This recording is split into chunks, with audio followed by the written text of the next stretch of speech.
So my tomato setup looked beautiful, irrigation tubing and everything. And while I was eating, I forgot somebody else was out there and they were eating too. Oh well, I said it'd be better without the tomatoes. Well, this is my daily routine in the morning lately. Get up to have coffee and go into the garden, get some things done barely before the sun gets up, just so I can get a jump start. I've got a really good question from somebody in San Diego on gophers, and we're going to get into that in a minute because it might help many of you. Here, what I am doing is I bought a couple tomato plants the other day at the nursery, one of which is a sun gold. Now, it is pack jammed with tomatoes. It is full. That's not a good thing. When you see a plant in a small, tiny pot that is root bound, that is covered in tomatoes, the odds are that plant thinks it's dying and is trying to produce before its life is over. But that doesn't mean that's going to happen. I've got to get it planted. It was the last sun gold they had, and I thought, well, you know what? I'm going to get that thing home, and we're going to get it planted, and I want to get some more food growing in the bird garden. As a lot of you know, if you've been with me for years, I used to say, if we can't eat it, I'm not growing it. Do you remember that? Because that's the way I wanted everything. I wanted to have flowers that you can eat and greens you can eat and bushes that you could eat, or at least the berries. And then one day, I turned around after feeding all these thousands of hummingbirds and thought, what am I doing? It doesn't matter if I can eat the flowers or not. Because who's coming to the flowers? Bees, my pollinators, my hummingbirds, which are pollinators. And they are pollinating my plants that I'm eating. I need them. I want them. I enjoy them. And they need me. It's a win-win in both directions. So that's what I changed. I don't need to have everything in my bird garden edible. It doesn't have to be edible anywhere. I mean, you can have both, and that's what I now do. And the other thing is, think out of the box on when you're gardening. It doesn't all have to be lined up. I am here, as you see, getting ready to plant my tomato plant in the middle of my garden. It's going to look awkward. You're saying, wait a minute, are you actually planting it there in the middle of the garden? I am. Now, why would I plant a tomato plant? In 2 pots, mind you, in the middle where you're walking, where it could be off to the side or in one of the containers, but no, 2 big free flower pots, by the way, that came by somebody that was planting one day, a landscaper. Gary found him and talked to him, and he said, oh, you can have all my pots. And so it didn't cost me anything. So I'm using 2 pots. I'm stacking them. The one on the top has drain holes, which are quite big, and the one on the bottom, same thing. So what I did was I brushed away some of the soil, kind of buried the bottom pot, I don't know, about 2 inches in the ground. That's about it. And then I put 3/4 of the way soil in there. Because remember, leaves, you know how I do it. I pack it with leaves and branches and dried greens and, yellow leaves and whatever I've got around the garden. And well, that becomes my soil. It's living soil. And then throw soil in there from another container or maybe even right off the ground. Then I put another pot on top. This way, when the plant is growing on the top, it's going to start to send its roots later on into the bottom pot. And because it is in the middle of the garden, we're getting to the why I'm planting it there. Because it's in the middle of the garden, I'm going to put 2 tomato stakes, one on each side. I'm going to zip tie them in there. And I can wire them later if I need to, but zip ties will last me throughout the season. And then I'm going to have the irrigation tubing on the top because it's going to be a tomato plant that needs some staking. I could flip it around also and put one more set of irrigation tubings in and some of the tomato stakes there. But right now I think I'm going to leave it like this. And the tomato stakes are going to hold the flower pots in place. Now, why am I putting it in an awkward spot in the middle of the garden? Do you have any idea? Is it going to work 100%? I don't know, but it will work better. If I took that beautiful little tomato plant that is struggling to live and put it in one of those containers that you can see behind me, in white or in front of me where they're all over, or put it off to the side against the fence, or put it somewhere else. Look at my wonderful helpers. Oh, I can tell you about them. The problem is I'm going to have birds going in there, and they're going to be eating my tomatoes, and who knows what else comes by, a squirrel or whatever. And it's going to be tucked under all those wonderful brassicas and lemon verbena and all the bushes I'm now planting out there. I'm going to give them cover. I don't want to give them cover. I'm not going to make it easy for them. So if I have a pot more in the middle of the yard, what happens at that point is a squirrel is not really going to want to go there. It will be more of a challenge for a squirrel or a rabbit, but it's a little high for a rabbit, to go over there and take the fruit. Am I saying they won't do it? No. But the chances are, if I put it up against the other plants growing there and gave them good cover from a hawk or me or whatever, they would go for it 1, 2, 3. By doing it this way, they have to think about it, and I'm hoping they think enough to go on and get something else somewhere else and leave my tomato plant alone. Plus, I think it's going to be really cool if it makes it, and if it doesn't, I'll just put another tomato plant there. But I think it's going to be really nice to look at and see a bush growing with beautiful sun gold orange tomatoes. And it's not going to be permanent. Here, the sun golds don't last the winter. I don't know why. You would think in Southern California, yes, but they don't like it cold at all. And we've been getting cold in the winter, sometimes even as low as the 30s, but generally we're in the 40s a lot. And they don't like it. Other tomato varieties do, but that does not. Yes, that's my helpers. Oh, what I've got there is that's a power unit. It's a portable unit you would use for camping. It's 200 watts. This is not what I use for the water fountains. Though it would work, it's bigger than what we need. It's too much money. They cost just under $100. So I wouldn't use that for the fountains. But I can heat up my soldering iron and I can make holes in a matter of seconds. And I love those 200 watts. And they do come bigger, of course. I've got one that's 300 watts. And it's just great for using small power tools, lights, fans, anything I want. I set up cameras for days with it.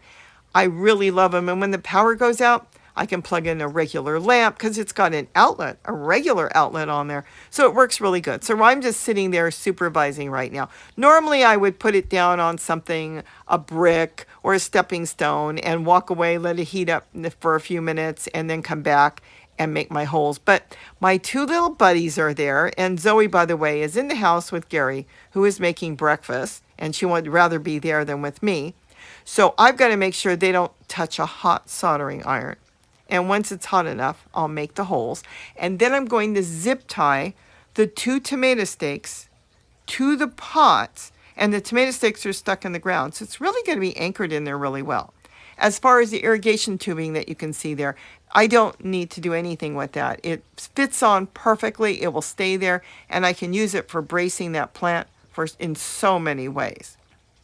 The question I got today was somebody in San Diego is having a problem with gophers. It's SKL, and what they wrote is, I have raised beds for 6 years, and now this year I have gophers eating tomatoes. It's too late to take all my dirt out and put fencing in at the bottom.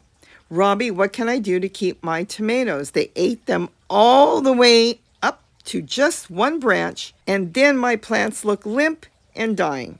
If you have any thoughts, I would love some ideas. I live in San Diego County. Now, the reason I took this question is because it's dear to my heart. We have gophers here, and Gary's battling gophers all the time. If you remember, if you've been with us, Gary said he was not going to plant his garden in containers. Everything was going to be in the ground. This is the way he started, and that was the way he was determined to grow. The point is, you really can't when you have gophers. And he's also dealing with roots, which is very similar to gophers in another way. When it comes to gophers, they come from underneath. And yes, you can put all kinds of wire under there, but what happens is the wire will rust out in a matter of a couple years, and you'll be dealing with the same problem. Gophers are coming from underground. And I'm going to tell you something. I've been dealing with gophers too. Gophers are one of the easiest things to deal with. I would rather be dealing with 10,000 gophers than one squirrel.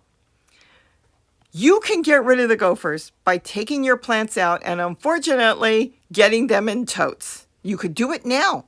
It's still early enough to change that raised bed that is so big, it's going to be so much work that this is why you're stepping back and deciding to let it all go. I would get some totes. They're really cheap. Go to Walmart or order them online. They're like $6, 18 gallons, and start moving the tomato plants that are precious to you and set them up in there. Gophers do not climb. They cannot get into the totes. You can put holes on the bottom, depending on how your weather is there, or you can put holes an inch up. But the point is, they don't chew through plastic. And that I know, and that is the easiest way. You can, of course, take everything out, go to the Dollar Tree, get some wire baskets, put your plants in there, but they will continue to chew on the roots around the wire baskets that have been sunk in the ground. And I used to do it that way. But the plant will lose a lot of its roots because they'll continue to just sit there and chew. And then eventually, in a year or so, those baskets rust out just by simply being in the ground. It is a metal, and the soil and nature is trying to take it back. I think at this point, if gophers have moved in to your area, you're going to have to maybe think about gardening differently. I mean, we all have to change things up. I gardened when I moved back here in the 80s in the ground, and I lost too much. But by changing the way I garden now, which is now in containers mainly, especially plants that gophers love, you end your problem. Like I said, you can fix a gopher problem by just putting your plants in containers. And that's it.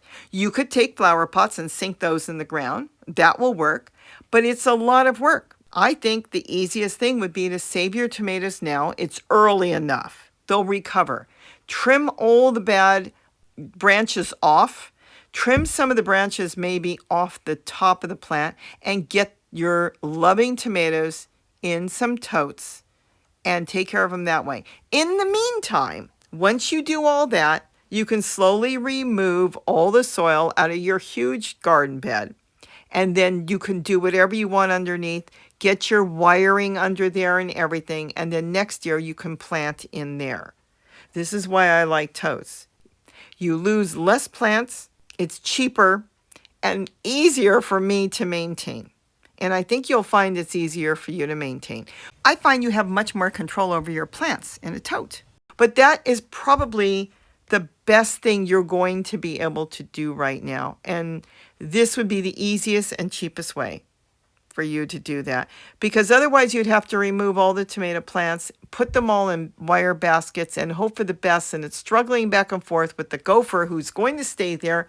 And even if you eliminated that gopher, there's going to be one behind him and then another one, because even though they may be territorial, well, as soon as they find out the one that they didn't want to be around is no longer there, then a new one moves in, and that's usually what happens. So think about maybe changing your garden habits, and I think you'll be happier all the way around. I think you're going to find you have more control over your plants that way too. But that's what I would do for right now. So anyways, going back to this, so I've got the 2 pots stacked. That gives me height, so I get it a little bit off the ground. And it gives the tomato plant a little extra soil. I've done this and it works really nice.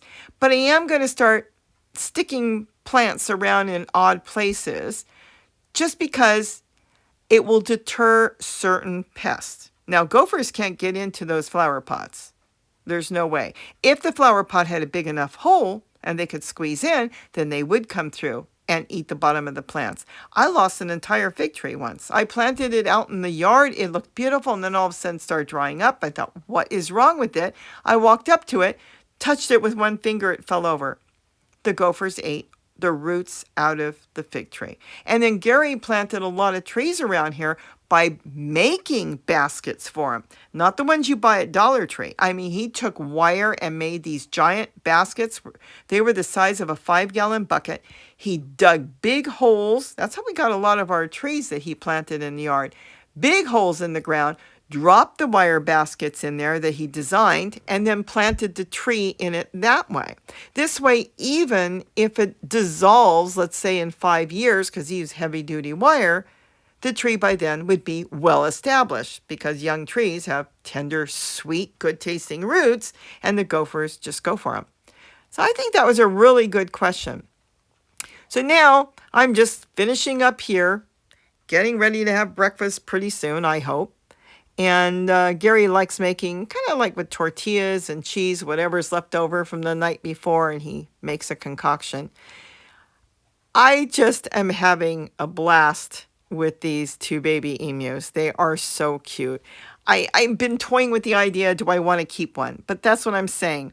They march around the garden with me all day. They love it. It's very hard to keep them in the house because they want to come out. Though they're happy in the house, they're not happy in a pen in the yard. It's really funny. Since they were basically born and raised in the house, almost born there, the pen in the house, yes, in the house, is fine.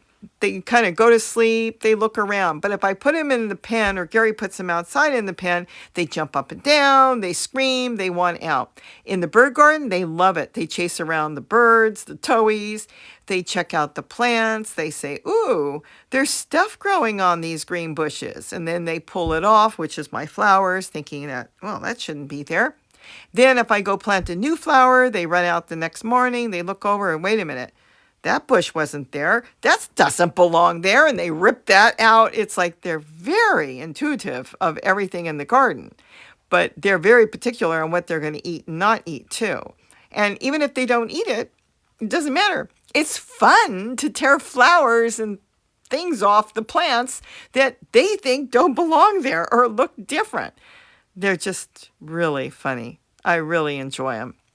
You have to remember, they get close to 6 feet tall. And when they pinch now, it's a light pinch. When they pinch later, I don't know. It's not going to be that fun. And I do worry about Zoe being too small, especially around them. Maybe Gary's healers would be perfectly fine.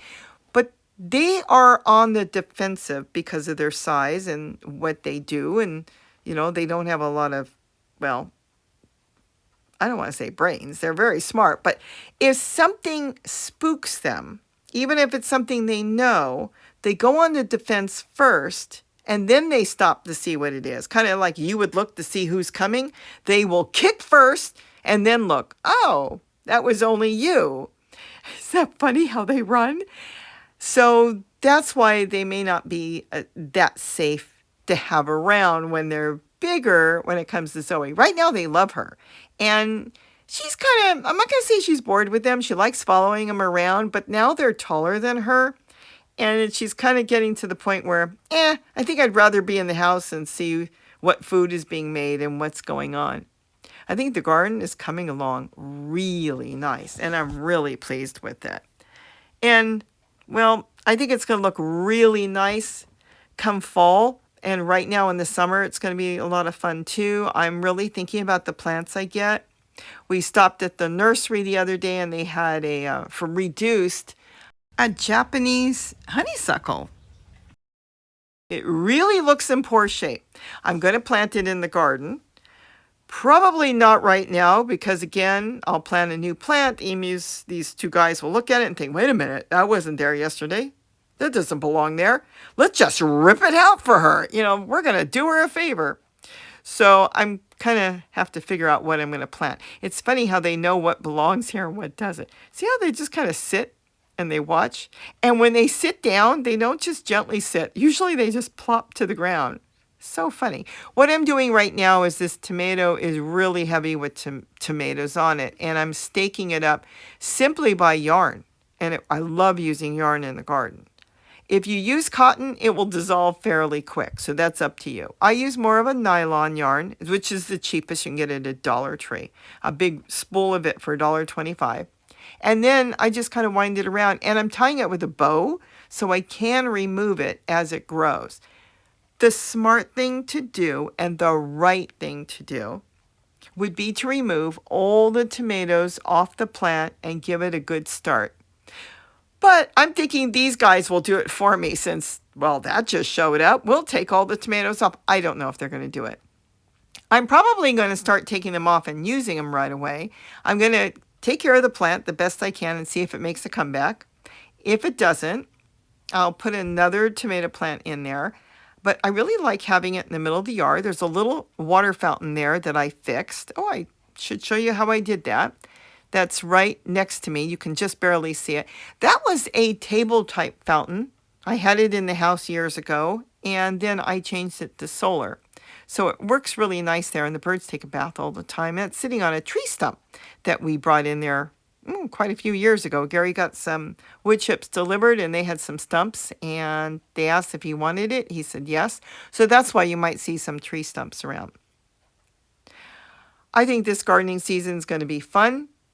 I think it may be a challenge at times because they're predicting very hot weather, which we haven't been hit with yet. In the morning, as you can see here, it is cloudy, and many mornings has been misty and cool. Then it warms up to between 70 and 80, and then it drops back down to still in the 50s, which is too cool for a lot of plants like squash. And I've got Korean melons I want to plant. There's so many things I want to plant. But I know it's still too cool. So we'll see what happens, but I want to get more tomatoes growing, and I do have some volunteers that are now coming up, and they're doing fantastic. I will tell you, when you have tomatoes growing on your property and they drop their fruit and the seeds grow, they seem to grow the best because they were born and raised there. They're acclimated to your weather, your temperatures, and they just do really, really well. Occasionally, you'll get one that maybe doesn't throw a lot of fruit, but all in all, I have found that, especially with the cherry tomatoes, they have been really good when they come up on their own, and that works with a lot of other plants I grow here. Lettuce, you know I love my romaine lettuce, absolutely, because I don't have to buy it anymore. They drop tons of seeds all over the property. All I have to do is pluck them out, move them and plant them somewhere else, and they grow really big. So I'm almost done here, and I love doing this in the morning. I work for about an hour in the morning, sometimes 2. It gets past me, and then I realize it's late already, and I've got other stuff I have to do. But this is what I really enjoy, getting up in the morning, grabbing a cup of coffee, kind of doing a little stroll and thinking, what am I going to do today? And today, I decided to do tomatoes. They're just too funny. I'll miss them if they go, but they won't be far if they go. They're just going to be down the hill. They'll have a lot of friends. But for now, I think we've got, maybe another month or 2 with them. Gary loves them. I asked him, I told him if he wants to keep them. He actually loves raising them. But again, they're going to need a super high fence when they're big, and they're going to need a big area because they get big. And as you can see periodically when I'm moving around, how they run, they love to run. And they just run. They'll be standing there doing nothing, and then all of a sudden, they just run. I mean, I don't even know what they're running from. And they'll run from one side of the yard to the other side of the yard, and then they just stop like they're being chased. I don't know. It's good practice, I guess. In the wild, they would be chased by a lot of stuff. So that's what they're doing. But it's nice. I take my little red stool that I got at this store for $6 years ago. I love those stools, and I can just sit down and take my time and leisurely work in the garden in the morning. See how they jump around?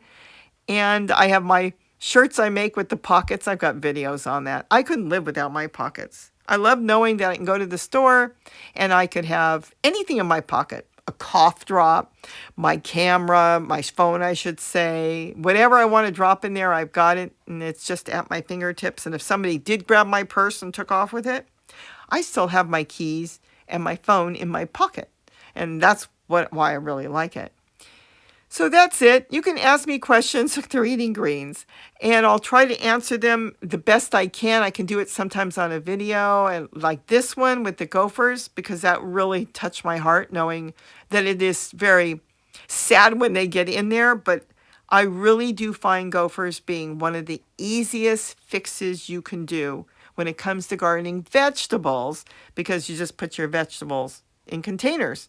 Your flowers, well, you'll have to deal with that, or you'll have to start planting those in containers. And they do pick and choose what they want. So that's why I grabbed that one today. And I go through all the questions I can. Always ask questions, because even if I don't get to it right away, I know some of you are finding me answering them. Oh, it's from 6 months ago.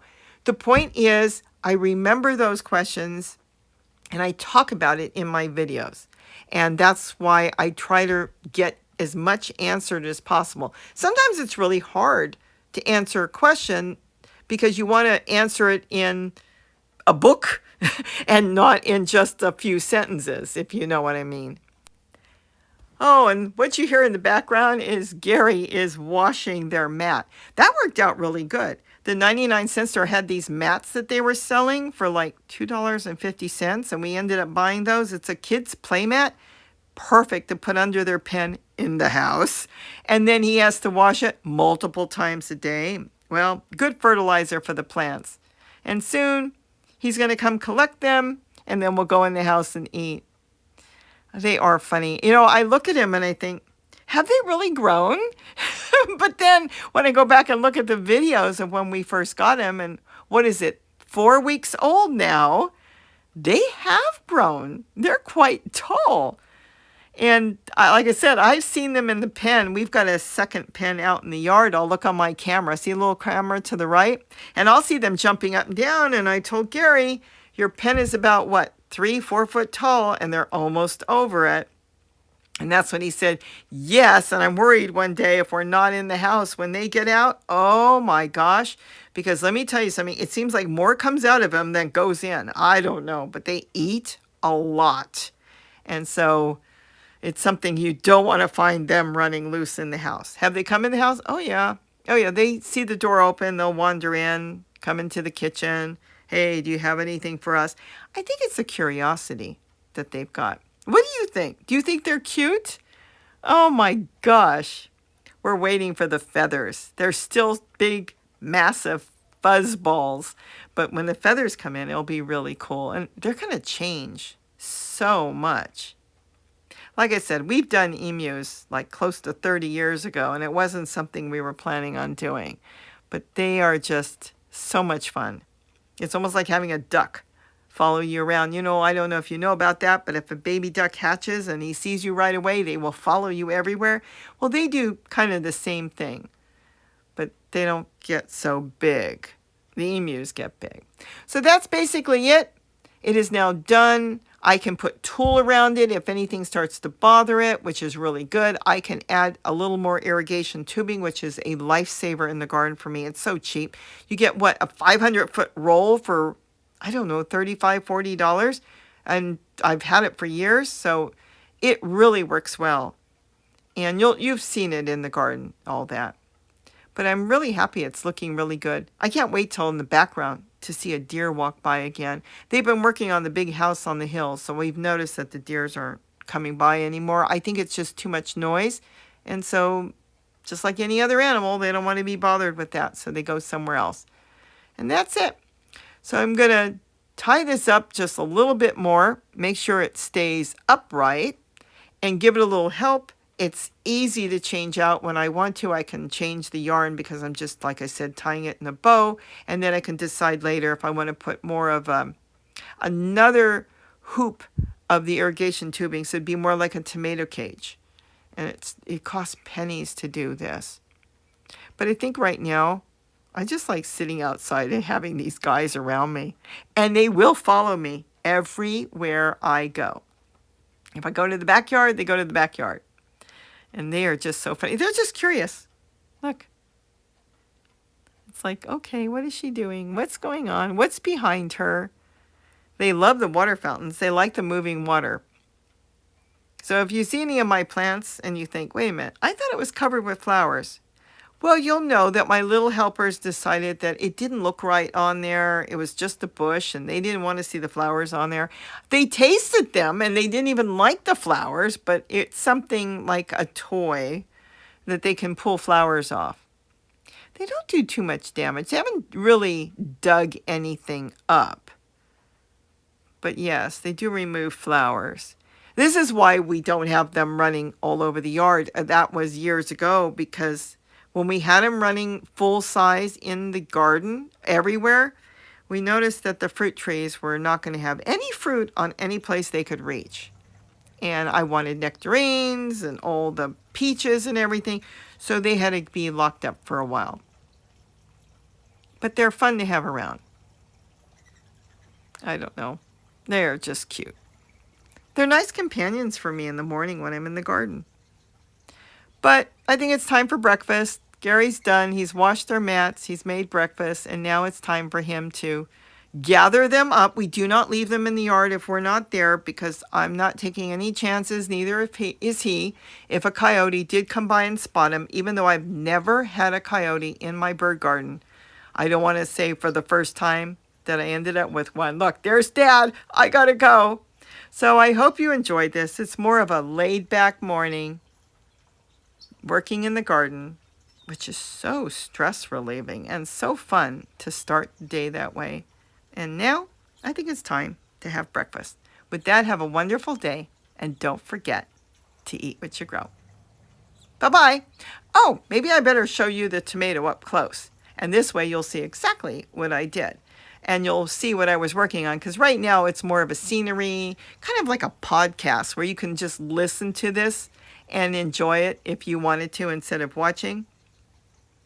But this is a lot of fun. Oh, I guess the other one ran away and he had to go chase it down. It's easy to catch the first one, and then the second one is like, wait a minute, where'd he go? Why did he take my brother or sister away? I don't know if I want that. So anyways, that is how the tomato got planted. I think it's going to do really good, and I'm really happy with it. What do you think? You think it's an odd way to plant a tomato in the middle of the yard? I think it's fine.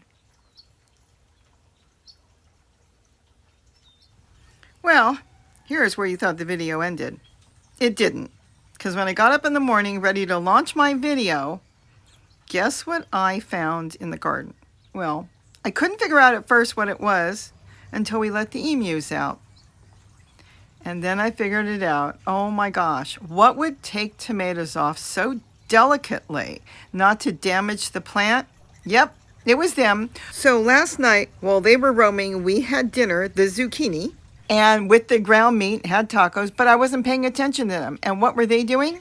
They were happy outside, and they were removing all the orange tomatoes. This is a sun gold, which I told you would be better to remove anyways. So now, if I'm going to let them play in the bird garden, whether I'm here or not, because supervised, it doesn't matter, they're going to do it in front of me, I'm going to have to do something, and I have never tooled for emus. I don't know how it's going to be, but it has to be done, and it's fine, because in the meantime, it will keep birds and rodents or whatever out, and then later on I can remove it or change it up, because the way I set up my tool, it's portable. And what I mean by that is it's easily removed because it goes on with either clothespins or paper fasteners, those binder clips. So I can change it up as the plant gets bigger or anything. That's why tool is so wonderful. And if I cover the whole thing, I can end up with no hornworms at all. Because remember, oh, those emus. Tomato plants, they don't need to be pollinated by bees. They're wind pollinated. So you can cover your tomato plants. All you have to do is give them a little shake if there's no wind around. So yesterday morning, I did this whole setup. And now this morning, when I thought I was going to launch this video for you to see, I ended up having to tool the whole thing. So you're going to see 2 mornings having coffee. One morning setting up, the second morning getting rid of mistakes. So I went out there, and it took all of about 12 minutes. That's all it was. I put some extra irrigation tubing on, and then all I had to do was go ahead and just attach the irrigation tubing. It's that easy. And they watched me, and they thought, oh, this is fun. She's sitting out there with me. But what it is they were thinking about how they can get the rest of the tomatoes. You saw them taking the green ones. The green ones they won't eat.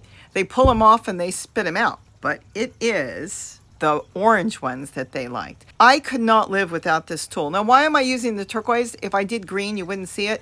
I went ahead once and messaged the company because they now sell them for $12, $13 a bolt, which is really still a good price, but they had the turquoise for under 10. So I messaged them. I said, look, we want it for gardening and you must have a big abundance of the turquoise. Can you leave them at the price because I'm sending people to you and they don't really care on the color? You can do any color you want just for your fruits and vegetables. And you know what? They graciously lowered the price down to the same price I was getting it for. So as I keep checking shipping, they still have it for under $10. Free shipping, you can't beat it. And that's 54 inches wide, 40 yards long. Now, the link to this company, and they sell it on eBay, is in my description. You have to go in the description and look for the links that I put up, not the little pictures. Once you see the tool, tap on it and look through it and tap on the turquoise. That one should go back down to about just under $10. And that's where I buy mine. So this is the way I save my plants, and this is what it looks like up close. If you want to know more details, I can throw a video together on this, but this is going to be really good. And if I want to get rid of the hornworms, I can cover the top. Zip ties you can use those metal paper fasteners or clothespins. And I just love this because I could take it down in a second if I wanted to, but in the meantime, I now am going to give that poor plant some more time to grow, and hopefully it is now emu proof. I don't think they're smart enough to rip it off. They're just pecking and can't get to it. Yes, gotcha. I hope I don't have to come back tomorrow morning with a new coffee working in the garden, trying to put wire around it. Look at this, they can't reach the tomato. They see the tomato, but they don't understand what the tool is. Hopefully they'll get tired of the whole thing and go continue to remove all my flowers like they've been doing, at least as far up as they can reach right now. Well, I hope you enjoyed this. Hope I didn't bore you to death. And if you liked it, give me a thumbs up and leave some comments. And if you haven't subscribed, subscribe. And of course, thank you to all my members. Bye for now.